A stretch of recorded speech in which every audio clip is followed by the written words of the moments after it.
Hi, it's Paula from Paula Quilting. Welcome back to my channel. Today a project straight from my magic number trays. However, if you have lots of leftovers of either binding 2.5-inch strips, or you have some bundle of jelly rolls, or you cut some of your scraps to strips 2.5 inches, that will be a project for you. I used my magic number trays to pull out the fabrics from it, but like I said, you can work with what you've got. So what you will need is some plain fabric, 2.5 by 4.5 inches. As you can see, I've got few options here. This one I will be actually using a wrong side as a right side because this is too dark for me for the project, but this side is perfect. So that's another option if you have some fabrics that you quite like for this project, but they are too dark on one side, use the other side.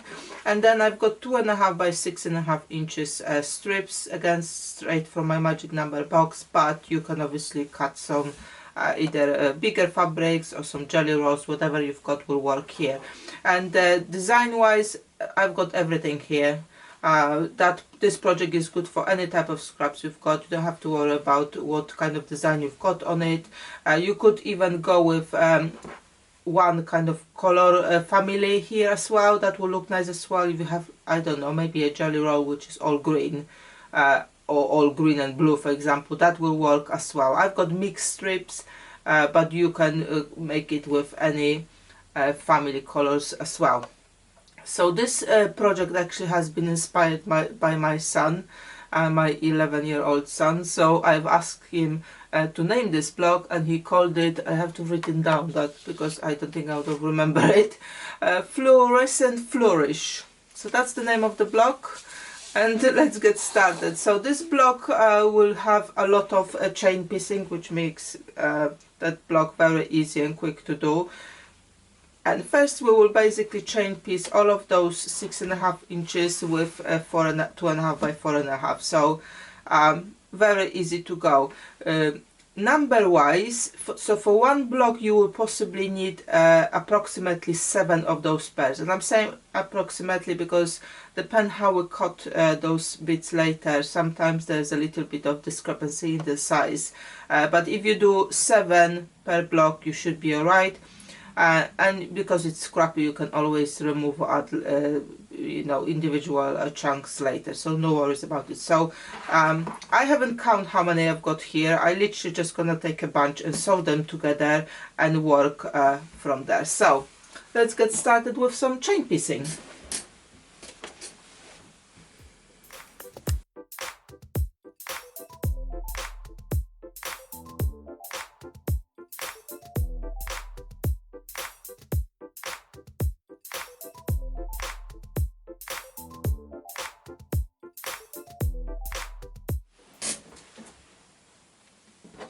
Okay, so I finished sewing the pairs together, so that went very quickly because it's just straight stitching with 1/4 inch allowance, nothing complicated in this step. So I will take them all now to the iron and just iron them nice and flat. Direction of the seam here is irrelevant, whichever you go it's gonna be fine because we are not going to be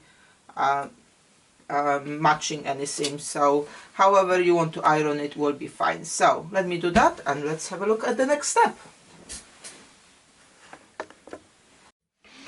Okay, I've got my pairs done, and I will just divide them into 2 groups now with the same amount of kind of pieces in it.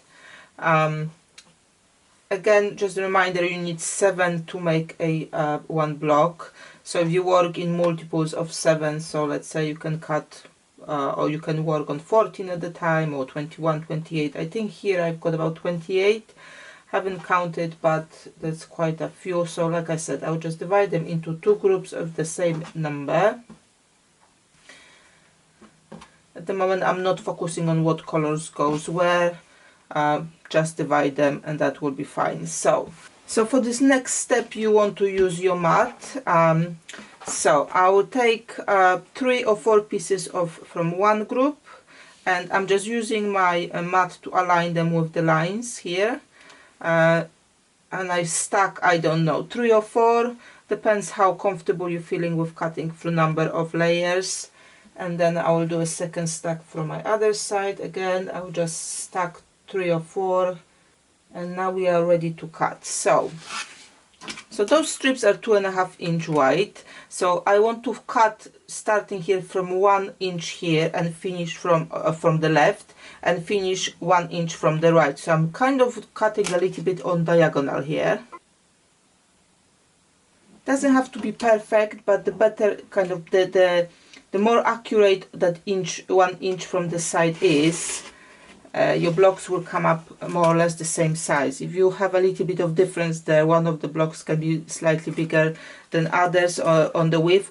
That's not the problem, because we are going to be squaring them up later. However, you might need to find that you need to add an extra strip somewhere, because it's not going to be big enough. So that's the first cut here. So I've got 1 inch at the top and 1 inch at the bottom here, and the remainder. Now this one we do the same cut, 1 inch, but we're cutting from the other side. So I had the 1 inch here at the top from the left side. Now I want to have a 1 inch from the top from the right side, and again the 1 inch at the bottom will be from the left. So we're just kind of doing a mirror image cutting here.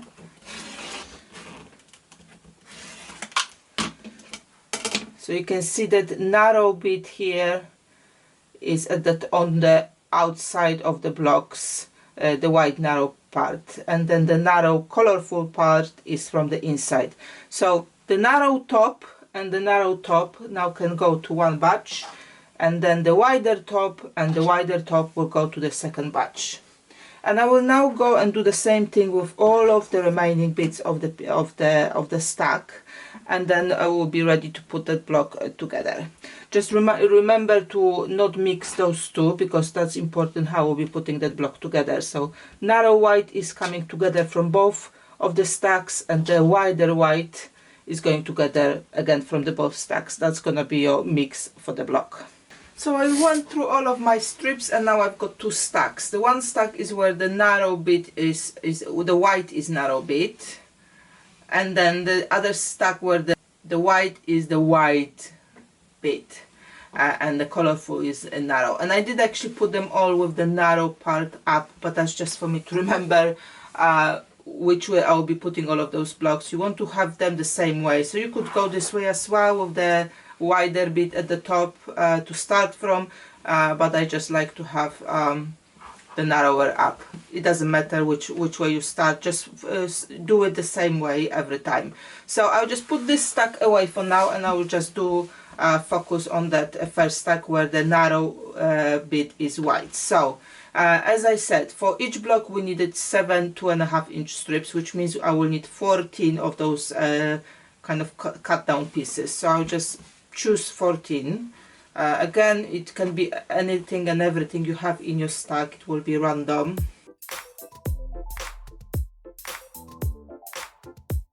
So I'll put those ones away for a minute, and now let's build our block. So I'm starting with my white narrow up, and then the second I will turn it around.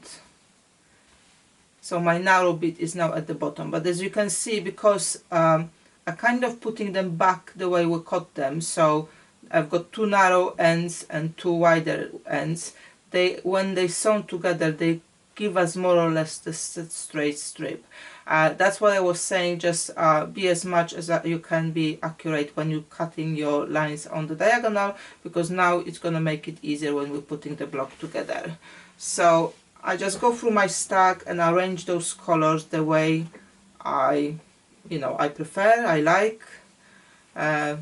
Depend on your scraps, you just do it with all your stack.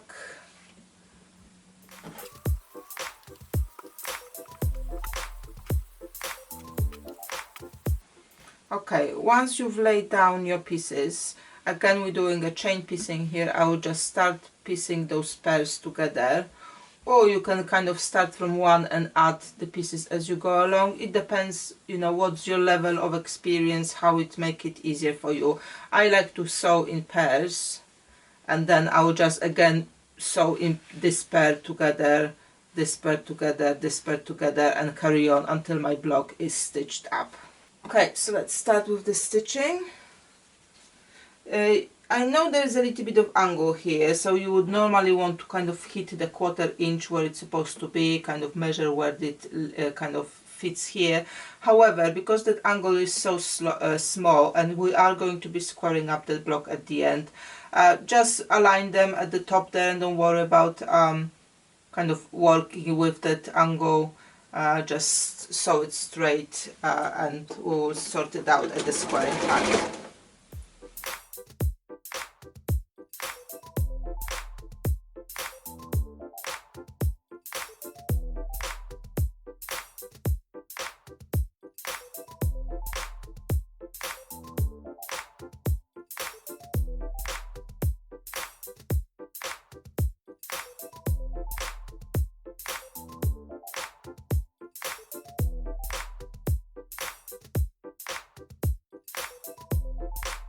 Now, as you can see here, I'm only finger pressing at the moment. You could, if you want to take it to the iron now and make it nice and flat.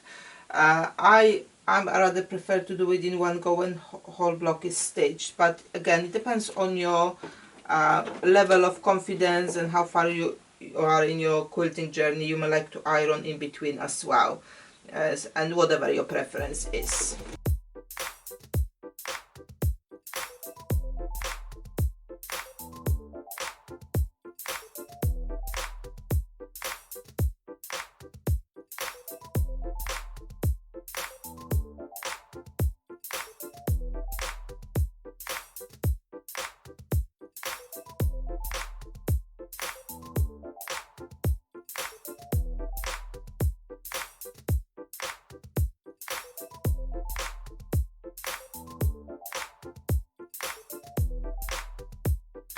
Okay, so this first block is finished. Oh, I've stitched all my 14 slices in, and I'm just gonna check against my mat here if my width now is more than 10 inches, which it is. It's almost 11, which is great, because we are going to be squaring it up to 10 inches square, or 10 by 10.5, and I will tell you later why.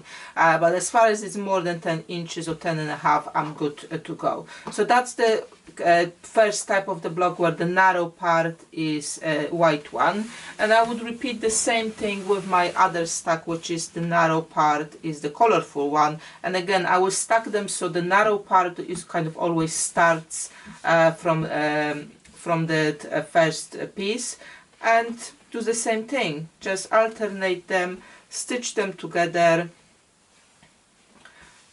in any color combination you feel like it's you like. You can rearrange them as you go, just to add some pop of colors there as you please, and kind of build that up to when we've got 14 slices again to sew in. So the next part is going to be ironing out, so let me show you how to do it easily. So before we carry on with the project, let's just round up where you can find me and how you can support my work. First of all, please subscribe to my channel and watch videos as I'm posting them without skipping the adverts, please. Please comment against the videos, because that helps to push them out to wider audience, and don't forget to share with your quilting friends. Join my network either on Facebook or Instagram. All the links how and where are in the description below. Where you see my posts either on Facebook or Instagram, please like, share and comment on them. If you like to add something extra, I've got now membership available through the YouTube. You can also use a super thanks on YouTube, or buy me a virtual tea, coffee or lunch using a form on my website. You can also support me by subscribing to my newsletter via my website. That will help me to notify you when I publish new videos or blog posts, or maybe there are some items available to purchase on my website. However you decide to support this channel, thank you very much for being here, and I hope you enjoy the content. So first I will iron this block from the back. So I'm just starting here, and I will press down all of those seams in one direction. If you have been pressing in between, then obviously you just go with whatever you did before. Again, direction of those seams is irrelevant, so you don't have to worry about which way they're going. They could go any direction. It's just this is, I found, the easiest way. And then where they kind of laid out now, I will go from the right side, and I am actually using a little bit of spray starch here, because anything you want to square up and anything you've got a lot of seams in it works better when you have a little bit of starch on it. So now I will go from the top, and again, as I'm having my iron on this side, I will pull on that block to the left to make sure it's kind of flattened as I go. And then I just go all over it to make it nice and flat, and making sure that starch is dry as well. Now what I wanted to show you here is that some of those seams may be a little bit wonky, not as much as I'm showing with my hand, but they will curve and bow, and all of those things may happen in this block, and that's absolutely fine. It will look more like you work even harder to achieve that effect of that wonkiness here. So leave it as is. As far as your block is nice and flat here when you've ironed, how those seams are kind of going and kind of making impression that they are not straight, that's adding to the beauty of this block. Okay, so to quickly square up this block, I will just go with the width first, so we know it's gonna be 10 inches. I'm just trimming like slightly here just to make it nice and even. Not much came off here, and then here I want to have a 10 inches. So I'm just aligning those edges here, and again, as you can see, that's not a lot of waste here, but anything what was kind of sewn and got kind of ragged edges here, we will get rid of it. So when you're sewing those strips together, like I've mentioned before, you don't have to worry about looking at the angles. So here, so like mentioned, depend of which design you will go for, whether you just want to go with the columns layout or you want to go that alternate. So if alternate, you need to square it up to actual square, which will be 10 inches. But if you go with the columns, which I will go with, I quite like that design, I will want to go with 10.5 inches. So this red tape here I've got is marking my 10.5 inch, so that's something you can do on your ruler if you want to kind of help yourself a little bit. So I'm aligning top lines, bottom lines, making sure I've got a little bit of sticking out here, and then that my red line is still on the block, and I will just square it up to on this side. So again, just a little bit of trim. I can now turn it around, align to 10.5, and trim the other side. So again, not a lot, but my block is nicely squared up. So from those two stacks, we've got two types of block. They look very similar, but they are slightly different. So one block has narrow white, and one block has a wider white. So there are a few options how we could put those blocks together, and I will show you at the end a little bit of slideshow. However, when we're trimming it, you kind of have to take under consideration how you want to put them together. If you just want to put together those blocks in kind of columns, that I'll just grab another block here, that where I've got a narrow white, you carry on with that and add another block with narrow white, and kind of it goes like this. And then where I've got wider white, I will add here another wider white, and I will just alternate those columns. So narrow white, wider white, narrow white, wider white.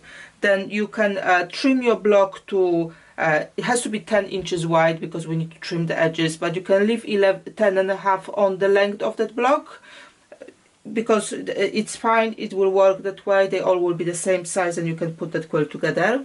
However, if you would like to have a design where you kind of alternate direction of those blocks, you are gonna have to square them up to 10-inch squares. So have a look at my slideshow now, how those blocks can put differently together in different scenarios, and kind of at this point you need to make a decision whether you can leave them 10 by 10.5, or you just square them all to 10 inches, so you have unfinished 10-inch blocks, which is finished 9.5, and that's how you will make that block. So this block is very easy and quick to do, as you can see. Looks very effective with any type of scraps, any designs. You can mix and match them there together. You can choose different color of the background, so instead of white you could use perhaps a solid of any other color. You might have a big piece somewhere around in your sewing room, so that you can use that for this project. This will make beautiful quilt, very modern. It will make great runner, because you kind of the design kind of leads to that kind of runner type of project. You can make a bag, you can make a pouch, you can make a you know, really anything. This block is so easy to make, but so effective that you should have lots of fun using it anywhere you need to have something quilted. I hope you enjoyed this quick tutorial and you give a go with that block. Don't forget to have a look at my Magic Numbers book, recently published, where you have more ideas how to use your magic number precuts from your trays. If you have bought a book, please kindly leave Amazon feedback just to help other readers and other quilters to see if that will work for them as well. And thank you very much to all of those who purchased book already. Every time I see a sale, kind of makes my day. So thank you very much again for that support. Any question about this blog or anything else, please leave it in the comments below. Thank you very much again for watching, and see you next time. Thank you for watching. I hope you'll share this tutorial, subscribe if you haven't done so. Happy sewing, and see you next time.